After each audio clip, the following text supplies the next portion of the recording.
ipapaliwanag ko muna sa'yo, ano nga ba yung mga hindi mo dapat gawin.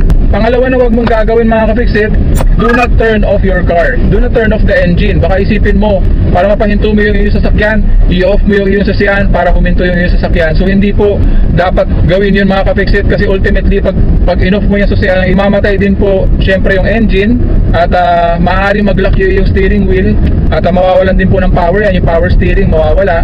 So definitely mawawalan ka ng control sa iyong sasakyan. So, pangatlo, do not downshift too quickly. Para mapabagal natin yung sasakyan, pwede po tayo mag-downshift, pero hindi po quickly mga kapis, hindi po mabilisan. Yung halimbawa, nasa 5th gear or nasa 4th gear ka, tapos bigla mong ida-downshift sa 1st gear para lamang mapahinto yung sasakyan ng ganong kabilis. Hindi po tama yun mga kapis, kasi biglang magkakaroon ka ng severe engine brake, mararanasan mo yun. At ang problema pa noon, mag-i-skid. Maaaring mag-skid yung iyong sasakyan at mawawalan ka ng control. So pwede kang madisgrasya.